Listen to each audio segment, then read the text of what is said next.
First off, are you still cool with just peer editing or watching the video before I upload it? Cool, okay. For the longest time now, and especially ever since quarantine started, I've wanted to make a video about my relationship with the internet. And with my 10-year anniversary on YouTube happening earlier this month, October 3rd to be specific, I thought that would have been the perfect time to release some sort of retrospective. But guess what happened? I realized how surprisingly difficult it is to explain how the internet's changed me. Like, I know for certain that it has, but for whatever reason, I'm terrible at putting its impact into words that I, and of course everyone else watching, can understand. And although I could go completely deep into the subject right at the beginning, maybe I should try to explain myself first. Wait, could you stop right here? Okay, thank you. I just want to, make it clear.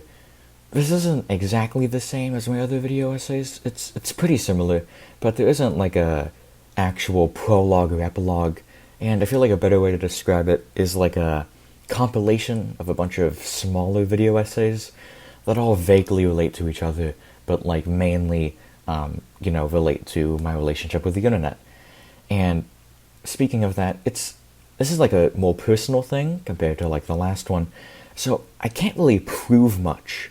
Because I'm retelling my own stories about everything. You can't really prove that besides just talking about it. So that's the thing I'm kind of concerned about. But hopefully it's okay. Does all that make sense? Okay, I just wanted to be sure. You can start it again.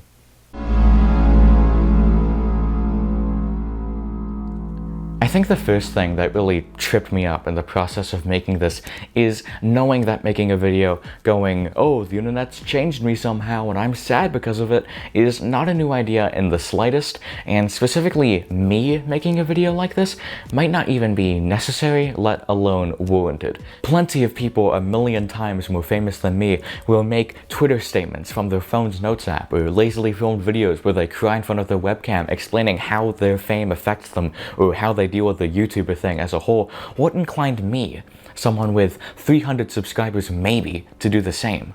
And those people have fans somehow finding their addresses or leaking their face. All I have are some undiagnosed mental issues. Do I deserve to act like I'm on the same level as them?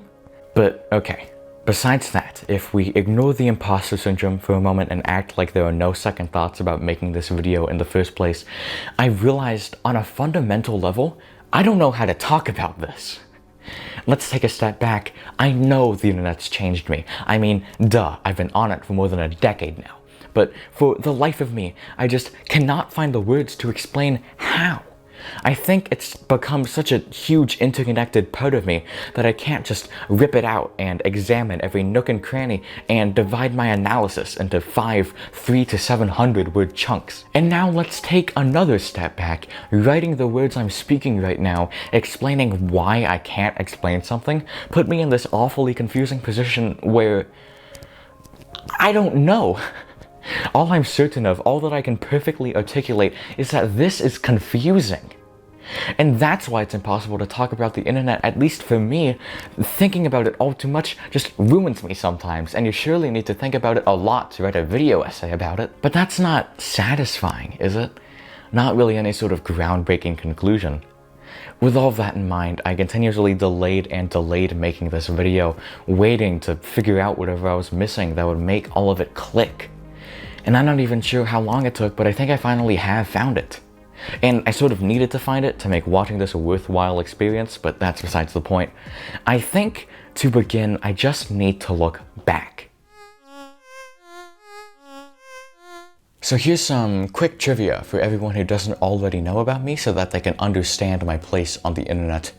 On October 3rd, 2010, when I was really young, I created a YouTube channel. And on that channel, for around 8 years, I uploaded over 800 videos and gained almost 3,000 subscribers until in mid-2018, I ended up quitting that channel and moving to the channel that you're watching this video on. With most of the content I made being irrelevant to the point that I'm about to make, and with me not wanting to look at any of it regardless, we are just going to focus on 2016. In June of that year, I finally reached 100 subscribers, Please ignore that it took 6 years.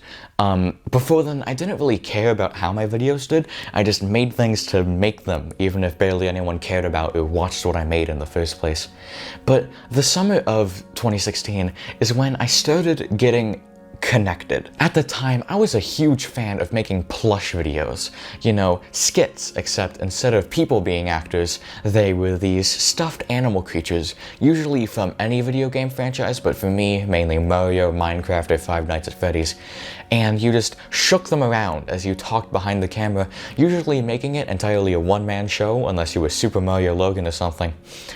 It might just be the official name, but I always liked calling them plushes because I thought calling him a stuffed human never really sat right with me.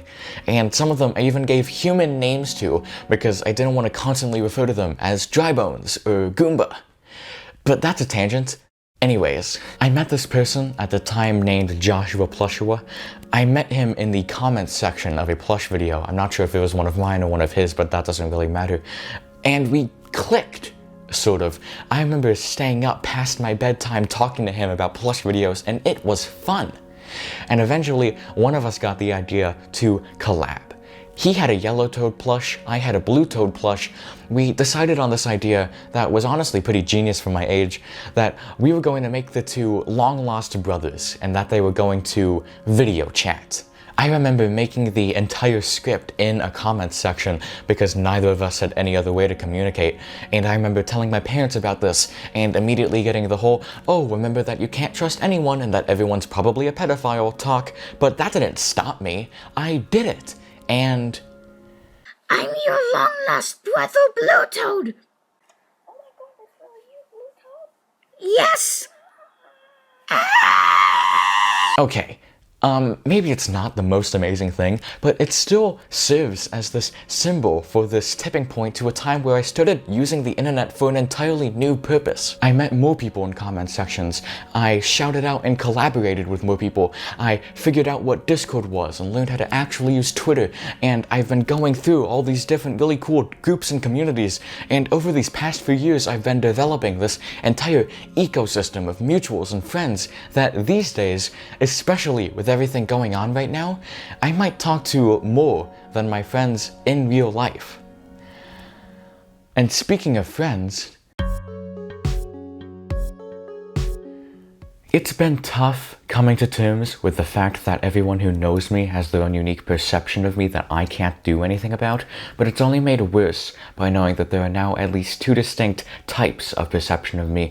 One from everyone who only knows me IRL, and another from everyone who knows me online. And in that online category, there are even more subsections. One for however I appear on camera with my YouTuber persona and all that, and another for however I appear everywhere else. And on the internet, when you start to accidentally base friendships off of this slightly altered version of yourself, things can get a bit rough sometimes. And it only makes things worse knowing that this is all online, and historically we've always been so concerned with self-policing ourselves, finding everyone who's remotely not amazing and giving them hell for it. Even in your normal casual friend groups and conversations that are meant to stay private, everything is so volatile when it comes to human relations online that there's always this concern in the back of my head that one of my words or actions will put me below the ever-changing good person threshold, and I'd get exposed or called out, and suddenly every human connection that I spent so long maintaining and cared so deeply about would all spontaneously combust at once. I'd get cancelled and I'd have to rebuild every friend's perception and trust of me from the ground up, assuming that they didn't immediately leave me in the first place. Here's a hypothetical.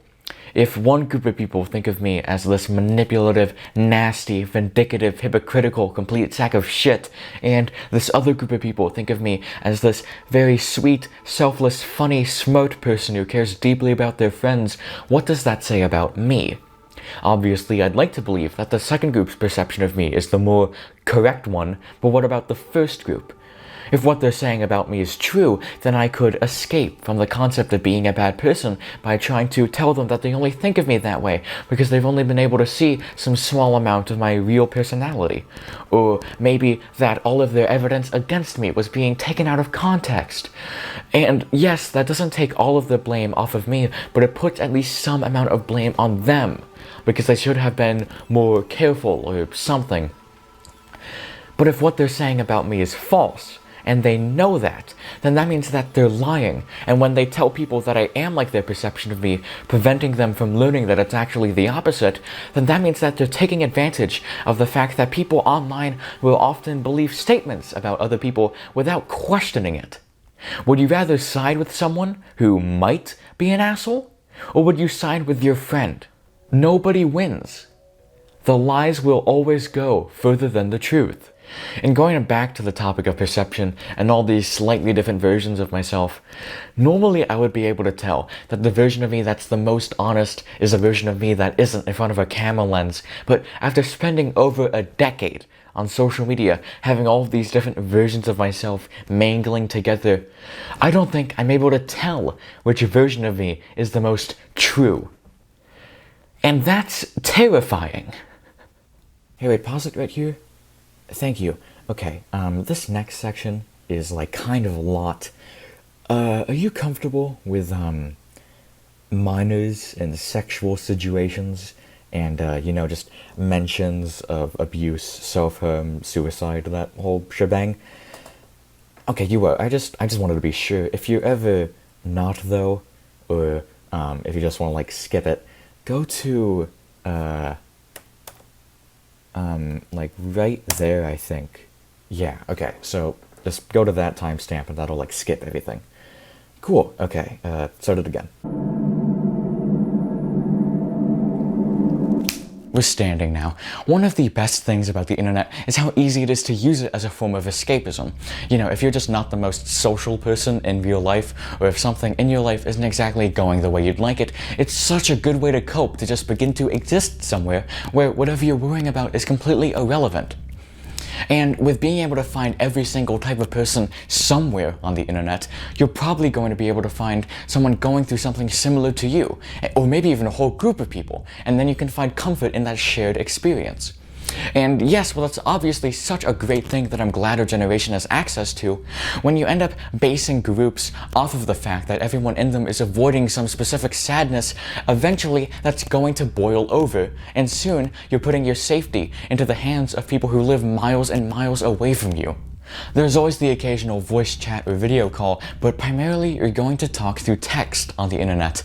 And that's a bit of a double-edged sword. It's good in the way that you're able to fix yourself slightly, only needing to worry about the words of the conversation, not how you look delivering them, not how you sound or anything like that. But it's a bit dangerous too, in the way that with only having words, any number of details about yourself can accidentally be perceived wrong, and then you have to deal with the consequences of that. Here is a fun personal example of that happening to me. It is a few years ago, and I'm talking with a group of friends who are a bit older than me, but they don't know that. They make a joke saying that I look like some porn star. Sure, haha, physical appearance joke, didn't look my best back then, still don't. But they eventually decide to elaborate, and by elaborate, I mean take those photos and edit dicks onto them to make it look like I was sucking them like a porn star. Now I'm guessing they thought this was just some friendly banter or something, but what I'm assuming they didn't realize or know is that those photos of me that they were using were of me from 6th grade. I was not even a teenager yet. And I was freaking out, obviously, but I couldn't explain to them why, because to do so, I would have to tell them my age, and I was so weirdly concerned that they'd treat me differently if I did. And my other group of friends was watching this happen, and they were telling me that I was probably just overreacting because of some meme. But they were the same age as me, and I couldn't accurately explain the severity of the situation, because to do that, I would have to show them photos of me that were edited to make it look like I was giving a blowjob. It was essentially child pornography, and it was all a joke at the expense of me. So I dealt with that for a night, And eventually, yes, everyone who was a part of that did apologize, and I still talk to everyone. And that was that. Things are okay. Maybe it was my fault for not actually telling them my age beforehand, and maybe I should have stayed off of social media before I was, legally allowed to be on the platforms, but still. And that's just my personal experience. I got off easy. People can get abused, whether sexually or mentally or emotionally or anything like that. They can develop disorders just because of thoughts that other people drill into their heads. They can accidentally send themselves spiraling after dealing with something, and so much more and so much worse. And it's so easy to fall victim to that, and it's horrifyingly easy to do that to someone because it's all just text.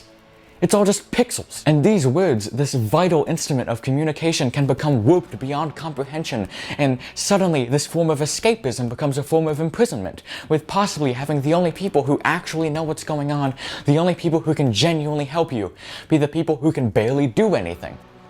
All they can give you is words, and that's what got you here in the first place. As of now, I have spent more time trying to stop someone from taking their own life or harming themselves to begin with than I have spent in the driver's seat of a car. Stop right here. Okay, you should probably just skip to the next section. I go on a whole nother tangent. I'm probably gonna edit a lot of this out. It was getting really sad and long anyways. Just go to the final thing. Cool.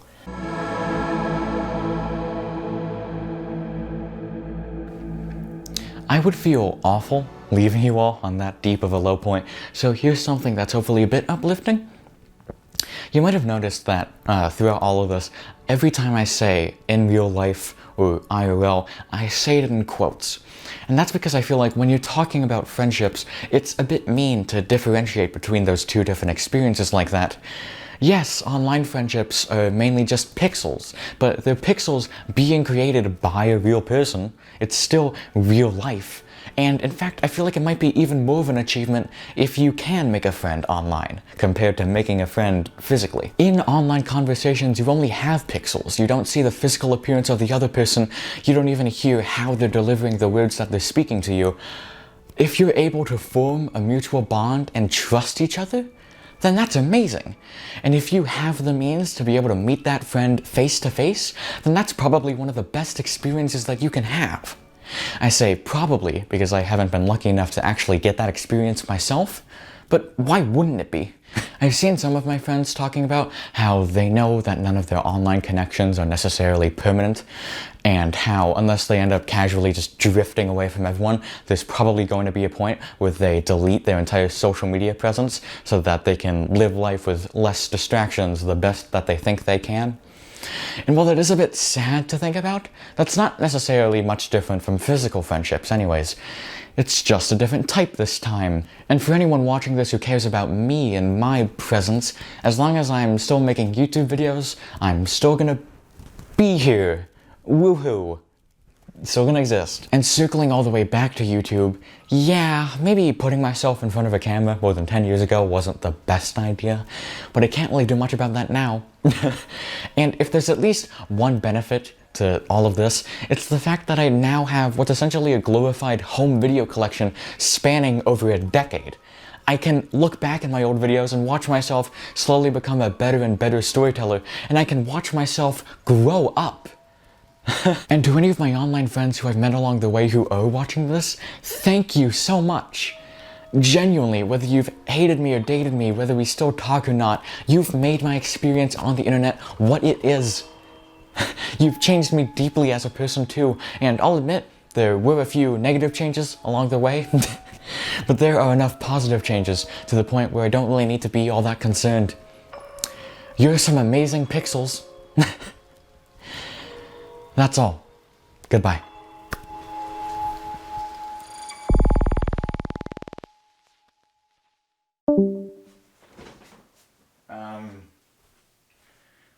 I don't know if my friend just really hates the Aftershow or something, but they left as soon as they saw the title card. And I was having thoughts about refilming it anyways, so I guess maybe it's a good thing that there's this randomly placed tripod with this camera that spontaneously manifested right where I filmed the last after show. That's so convenient. So I guess I'll just talk to you instead. What did you think? I know this is immediately going to ruin the illusion of the bit, but honestly, I thought the, like, showing video to a friend, like, video inside a video type of idea was neat. That was, like, a bit quirky. And with the topic being about, like, online friends and stuff, it's like showing it to an online friend for peer review. Get it? Yeah. Sorry if this video is, like, a downer, especially in section 4. Have you noticed that the 4th section of every single one of my video essays is always the most, like, negative thing? Yeah, that's a pattern now, I guess. Like, I already knew that I wanted to split everything into 5s, because 5 is my, like, favorite number, and it's objectively the best number, by the way. But that's another thing. Final thing, you might have noticed that this grew a little. My, cute little fan art collection. And, if there's any video that I want to give actual credit to, like, give credit to the fan art and not just, like, use it as a set piece, it's going to be this video. So, instead of just, like, walking out of the frame and then having it, like, focus on this as the end cards roll, I am going to make it a close-up of this, and as the end cards roll, it's gonna, like, fade through all these different credits. Because, like, this is by a lot of people. So, if you're here, thank you a lot. Okay, hopefully this wasn't too long of an end moment. I will now call my friend back and ask why they hate the after show so much. Bye.